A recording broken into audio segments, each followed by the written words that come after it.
En Juan capítulo 19, versículo 30, narra los últimos momentos del Señor Jesús en la cruz y dice allí que después de padecer lo que padeció, le acercaron una esponja o un trapo empapado en vinagre y después de esto el Señor Jesús dijo: consumado es, y habiendo inclinado la cabeza, entregó su espíritu. Y me quedé con consumado es como decir todo lo que había que hacer, todo lo que mis hijos y hermanos van a necesitar para vivir una vida plena y en victoria, está hecho. No hay nada que falte, no hay nada que agregar. Todo lo que mis hijos en el presente y en el futuro iban a necesitar para vivir una vida plena, una vida de victoria, una vida de triunfo, un crecimiento constante, está hecho, está hecho. Es lo que le dijo al Padre: Padre, todo está consumado, todo está hecho. Y venían algunas palabras, ¿no? La Biblia no habla de éxito, no aparece la palabra éxito. Vieron que uno a veces escucha del éxito, el éxito ministerial, el éxito para un discípulo de Cristo, el éxito en una profesión. No, nosotros no tenemos éxito, tenemos victorias. Y entendemos que todo lo que ocurre en nuestra vida ocurre por gracia y misericordia del Señor, nada es por virtud. Y aquellos que le va un poco mejor, es por gracia, es por misericordia del Señor, que ha abierto puertas, que ha provisto la gracia, la inteligencia, amén, para poder desarrollar lo que el Señor quiere que desarrollemos y ser luz en cada lugar donde estemos. Pero no, la palabra éxito no aparece, pero sí aparece la palabra victoria. Hay tres palabras que venían a mi mente en este tema de consumado es. Una palabra es victoria, la otra palabra es triunfo y la otra palabra es crecimiento. En todo el hecho de Cristo en la cruz, nosotros podemos decir con total certeza que en todo lo que Jesús llevó adelante en la cruz del Calvario, podemos tener victoria en todas las áreas de nuestra vida. No es, bueno, sí, no, hay victoria, como decía ese viejo canto o coro, hay victoria en el nombre de Jesús. No podrá el enemigo dañar nuestras almas, porque el enemigo no puede tocar tu vida ni mi vida como se le place y cuando quiere. Somos propiedad del Señor y para tocar tu vida primero tiene que pedir permiso al Señor, como lo hizo con Job. Y el Señor le dio permiso para tocarlo, y lo único que es el enemigo cuando Dios le da permiso termina siendo un instrumento en las manos de Dios para bendecir nuestra vida. Amén, pero no puede tocar nuestra vida. Y por ejemplo, algunos textos que yo quisiera leer rápido para poder afirmar esta palabra, que en Cristo Jesús y en la obra de Cristo Jesús en la cruz nosotros tenemos todo para vivir en victoria. Por ejemplo, en 1 Corintios capítulo 15, versículo 57, el apóstol Pablo es el que habla y dice: mas gracias sean dadas a Dios que nos da la victoria por medio de nuestro Señor Jesucristo. Está plenamente convencido, está plenamente persuadido de que hay victoria. Y él dice en el versículo 57 de 1 Corintios 15: mas gracias sean dadas a Dios, gracias a Dios, por así decirlo, parafraseando, que nos da la victoria por medio de nuestro Señor Jesucristo. En la realidad de Cristo, podemos vivir en una victoria constante y continua. Y Pablo lo expresa en este pasaje. A pesar de ser un hombre trajinado y atravesado por las dificultades y los momentos difíciles, sabía que la victoria no tenía que ver con una ausencia de dificultad, sino que tenía que ver con que en medio de la dificultad él se podía alegrar, gozar, estar completo en la persona de Cristo y a pesar de la dificultad seguir caminando con gozo por arriba de la dificultad y gobernando la dificultad por medio de Jesús. Amén. Interesante que dice, nos da la victoria por medio, no es en nuestra capacidad, ni en nuestra virtud, ni en nuestra elocuencia, ni en nuestra... No, es por medio de Jesucristo. Significa que necesito vivir en la realidad de Cristo cada día de mi vida. Un pasaje más que está en Primera de Juan capítulo 5, versículo 4.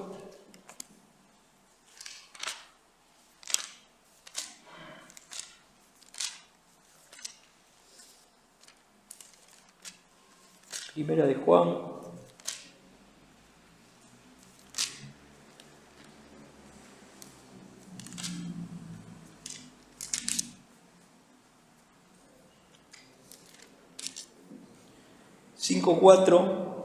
ahora es el apóstol Juan, y dice, porque todo lo que es nacido de Dios vence al mundo.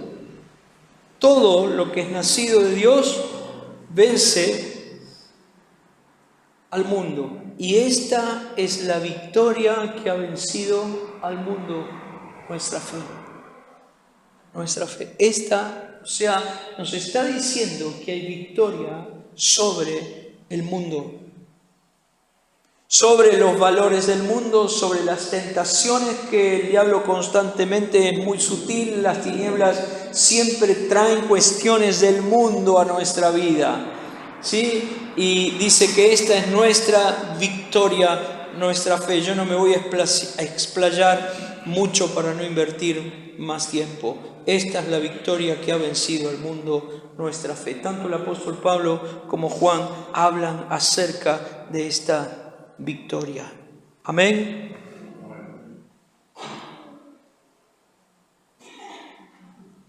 Salmo 149:4, para tener un texto del Antiguo Testamento.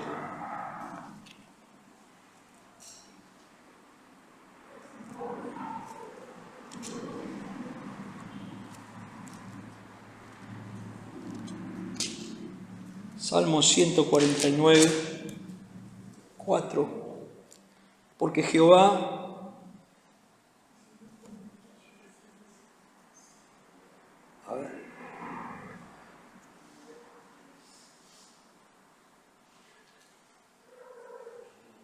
Porque Jehová tiene contentamiento en su pueblo y hermoseará a los humildes con la salvación.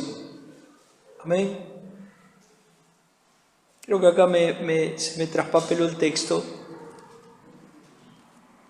pero nos hace bien también recordar que Jehová tiene contentamiento en su pueblo y hermoseará a los humildes con salvación.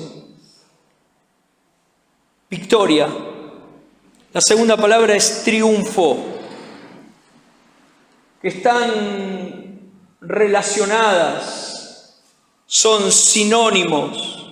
La Biblia habla de triunfo. Segunda de Corintios capítulo 2, versículo 14. Segunda de Corintios 2, 14.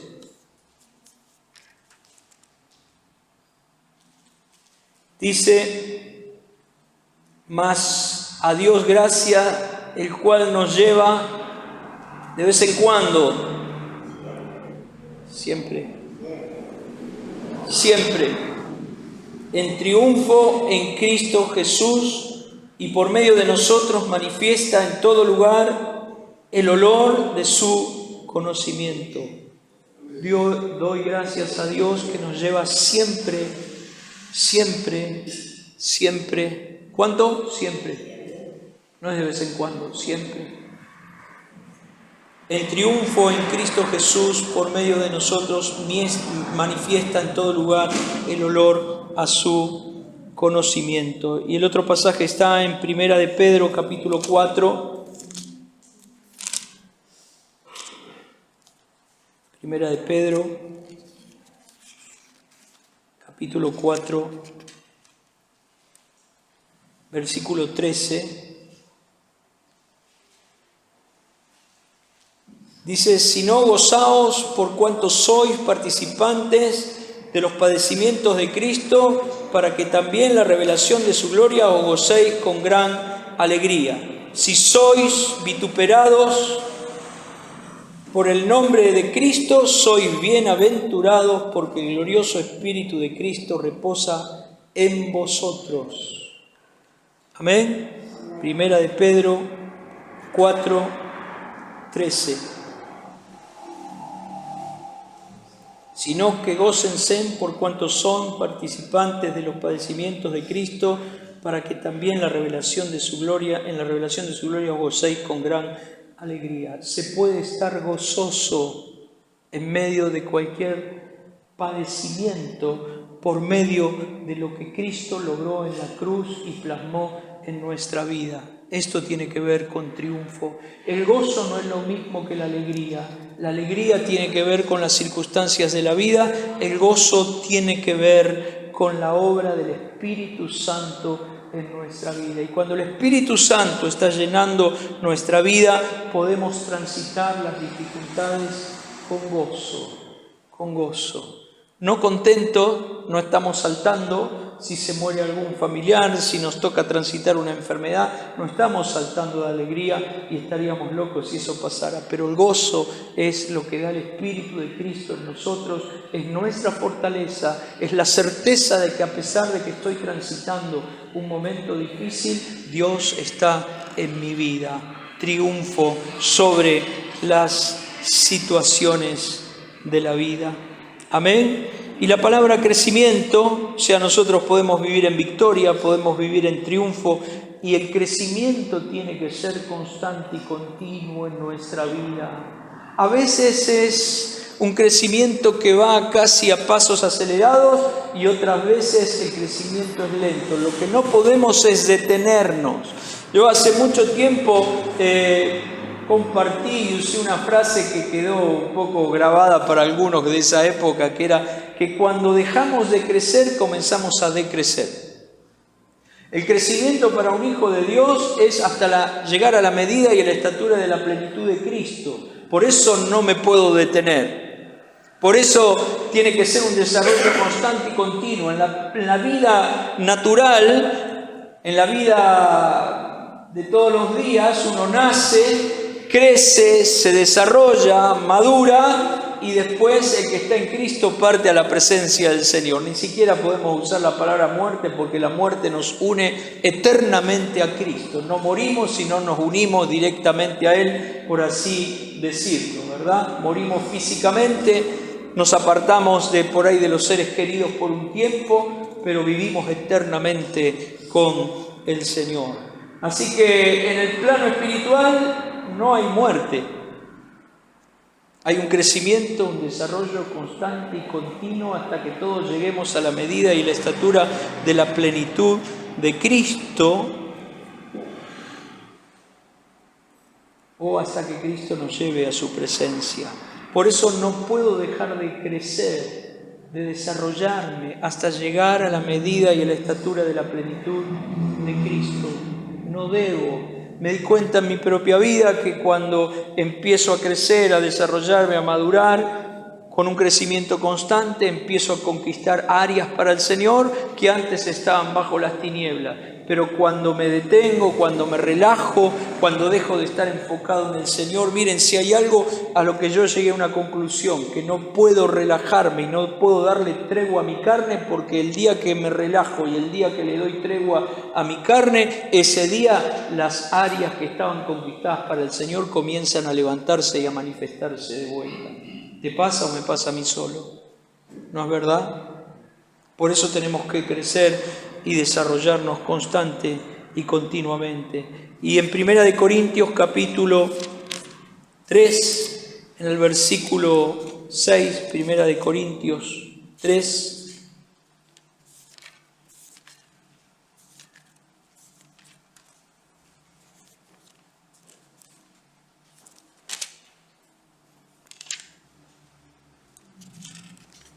Primera de Corintios 3, versículo 6.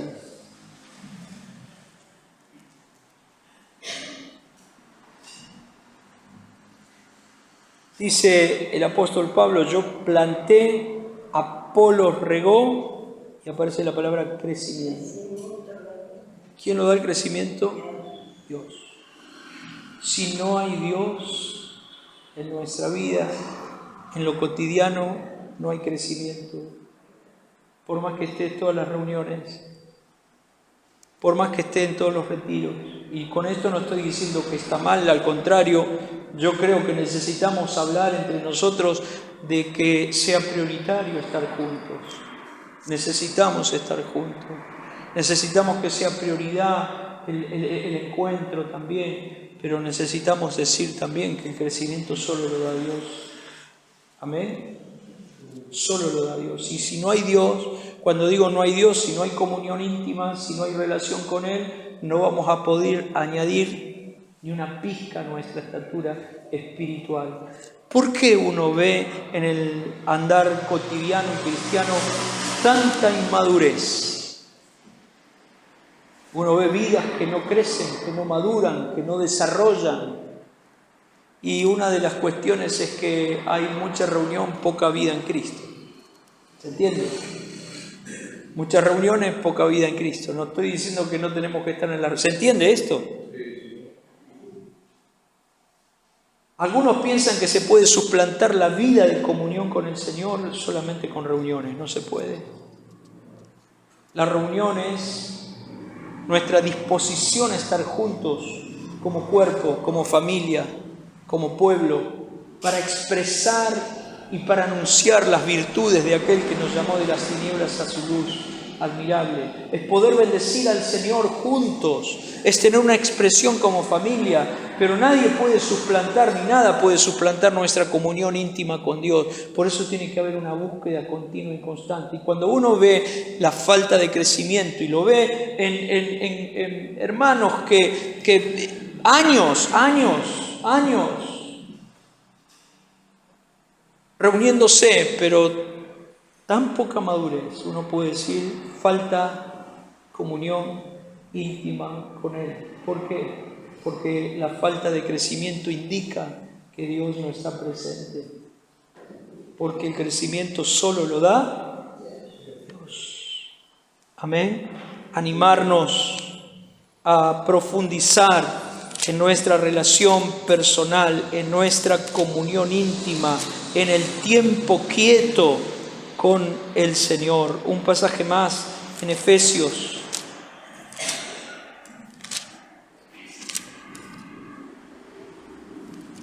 Capítulo 1.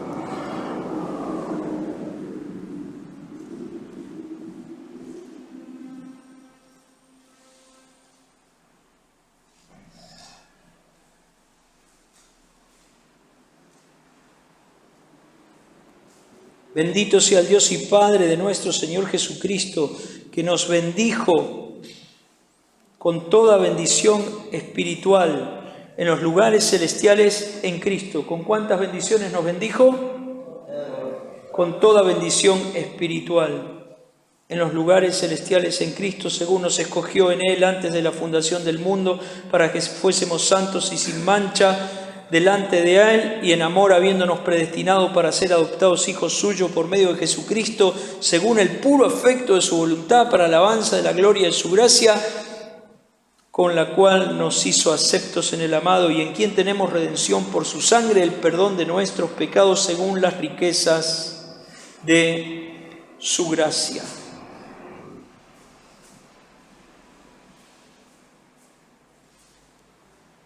El versículo 17 dice: para que el Dios de nuestro Señor Jesucristo, el Padre de gloria, os dé espíritu de sabiduría y de revelación en el conocimiento de Él, alumbrando los ojos de vuestro entendimiento, para que sepáis cuál es la esperanza a la que Él os ha llamado y cuáles las riquezas de la gloria de su herencia en los santos y cuál la supereminente grandeza de su poder que actúa en nosotros los que creemos.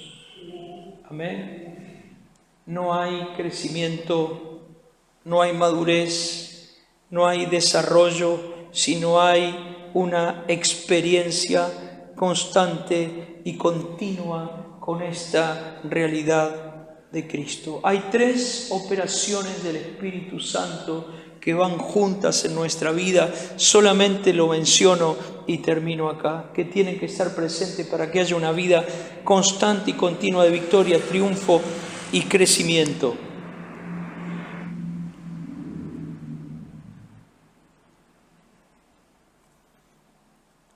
Son 3 operaciones juntas que solo le aplica el Espíritu Santo y se reciben por fe y tienen que estar presentes en mi vida para que haya victoria, triunfo y crecimiento. Lo primero es entender espiritualmente que la cruz de Cristo y la sangre derramada en la cruz del Calvario y el sacrificio de Cristo me libran de todos mis pecados cometidos. Me limpia, la sangre de Cristo me limpia de todos los pecados cometidos, pero no me libra de quién soy. Amén. Mire, yo tengo textos acá, no lo voy a buscar. La sangre derramada en la cruz me limpia de todos los pecados cometidos, pero no me libra de quién yo soy, pecador empedernido.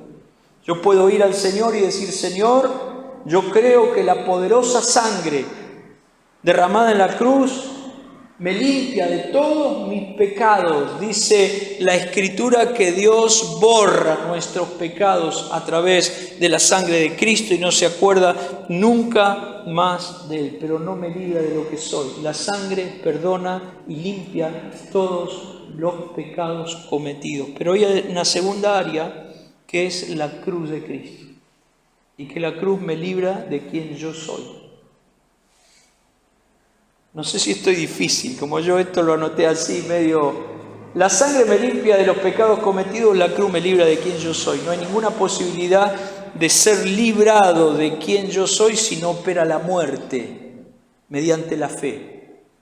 Yo tengo que, juntamente con Cristo, estar crucificado, sepultado y resucitado, pero tiene que operar la cruz en mi vida. Por eso Jesús dijo: aquel que quiere venir en pos de mí, tome su cruz, niéguese a sí mismo y sígame.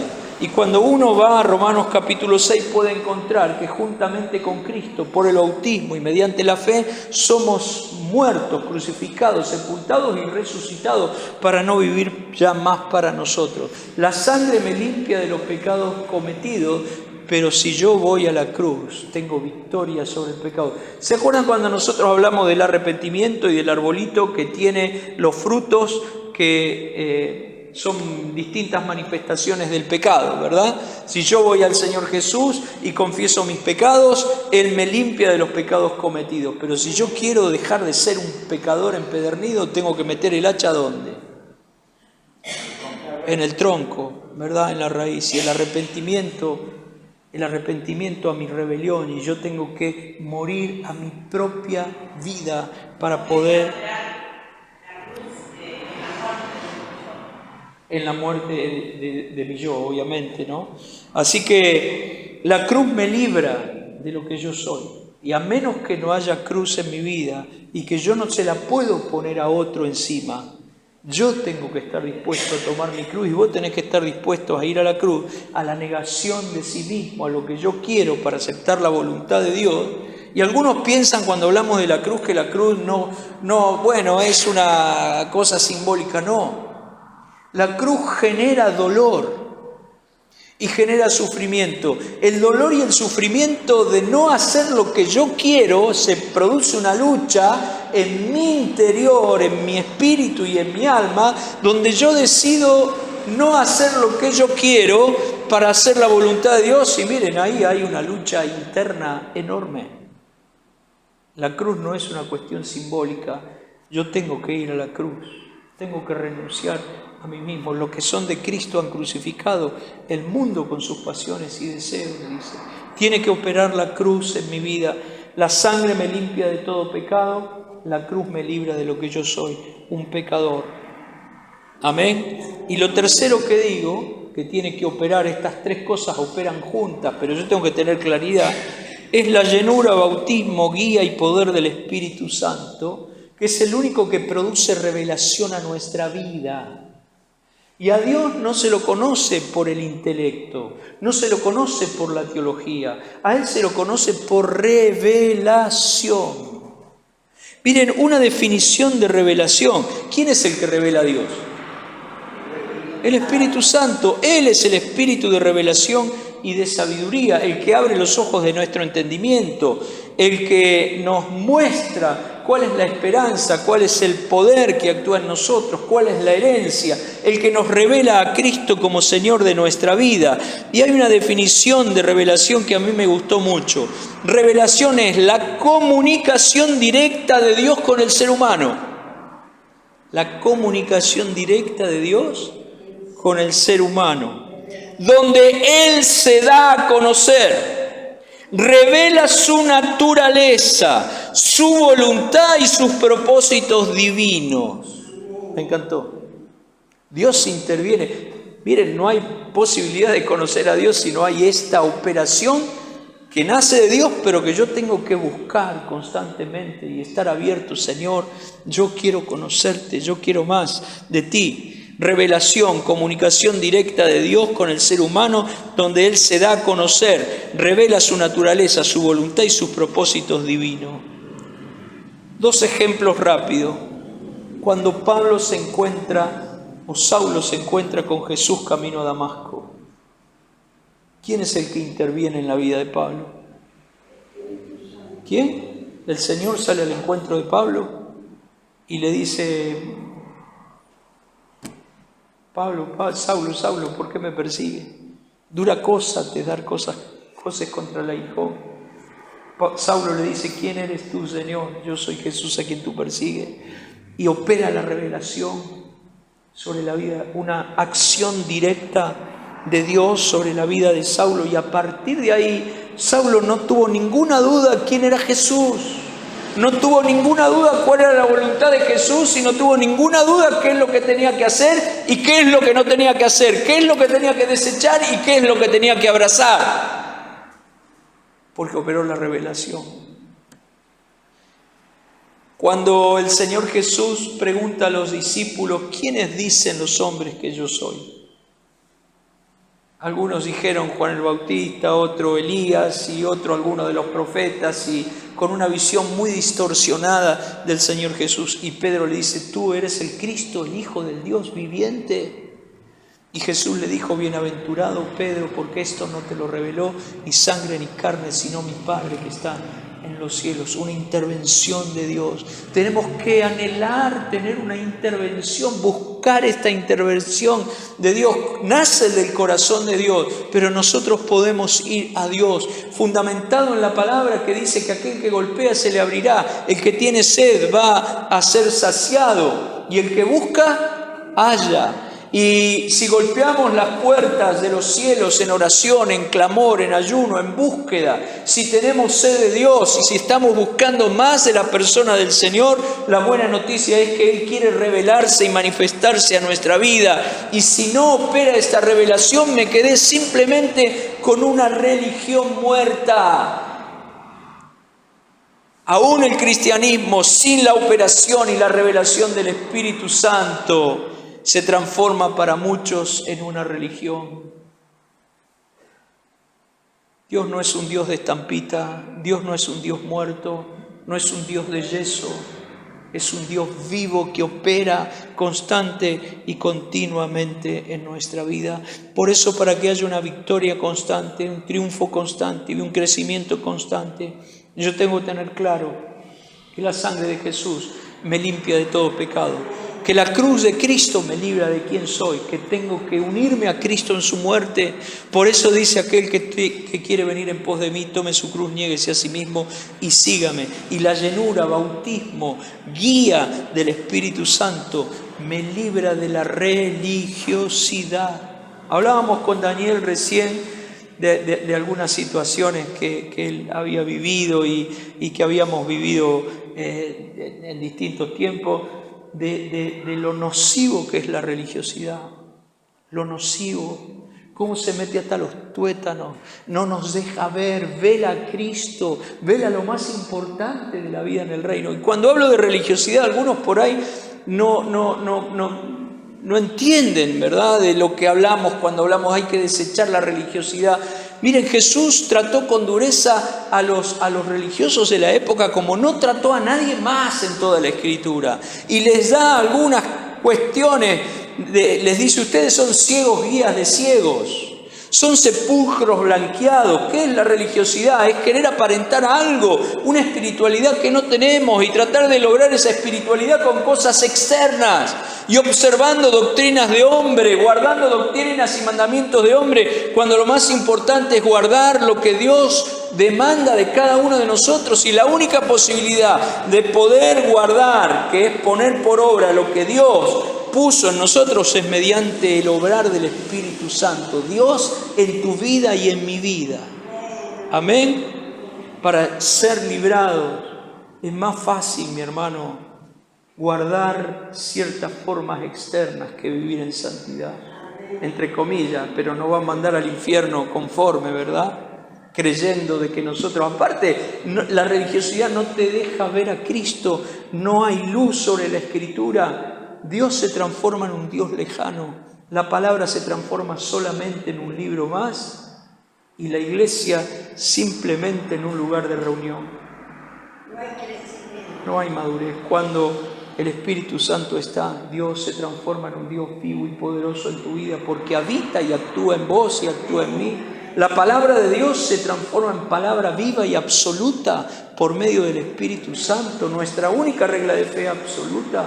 Y la iglesia se transforma no en un lugar de reunión, sino en cuerpo. Y tenemos revelación, y en familia, y tenemos revelación de que no venimos a la iglesia, sino que la iglesia somos cada uno de nosotros. Amén. Para una vida de victoria. Yo sé que no estuve claro hoy, no estuve muy claro, pero para que una vida de victoria, de triunfo y de crecimiento sean constantes en nuestra vida, estas tres cosas tienen que operar y yo tengo que tener claro esto. La sangre me limpia de todo pecado, la cruz me libra de lo que soy, un pecador, para no volver a caer en aquellas cosas que caigo reiteradamente, y la plenitud del Espíritu Santo me limpia y me libra de la religiosidad para transformarme en un hombre y una mujer sencilla.